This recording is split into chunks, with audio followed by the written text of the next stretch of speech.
మహబూబ్ నగర్ జిల్లా పశుసంవర్ధక శాఖ ఆధ్వర్యంలో నియోజకవర్గ స్థాయిలో గొర్రెల పెంపకందారులు శిక్షణా శిబిరాల్ని నిర్వహిస్తున్నారు.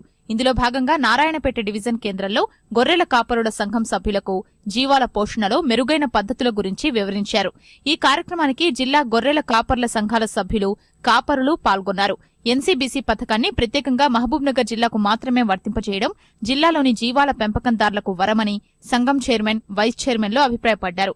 జీవాల పెంపకంలో అధిక ఆదాయం ఆర్జించాలంటే ఆధునిక విధానాల్ని పాటించాల్సిన అవసరం ఉందని సంఘం అధ్యక్షులు సభ్యులకు సూచించారు. దాదాపుగా మన సంపద ఎట్లుందో సంఘాలు కూడా భారతదేశంలో మనవే ఎక్కువ ఉన్నాయి.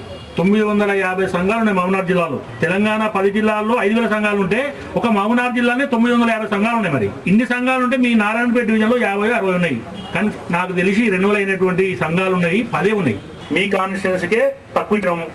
రాబోయే రోజుల్లో 3వ విడతలో మీరు సంఘాలు రెన్యువల్ చేసుకోండి, ఆడిట్ చేసుకోండి. ఖచ్చితంగా మనం 2 కోట్ల రూపాయలు ఇస్తాం. ప్రతి గ్రామానికి 15 లక్షలు 20 లక్షలు ఇస్తాం చెప్పినాం. మనం పెంచే విధానం కూడా మార్చాలని చెప్తున్నాం. సెమీ సిస్టమే చేస్తా. మరి 10 పిల్లలు పుట్టిన 5 పిల్లలు తప్పిపోతే లాభం లేదు కదా. అందుకనే పుట్టిన 10 పిల్లలు కూడా కాపాడుకోవాలంటే మనం కూడా పద్ధతులు మార్చుకోవాలి.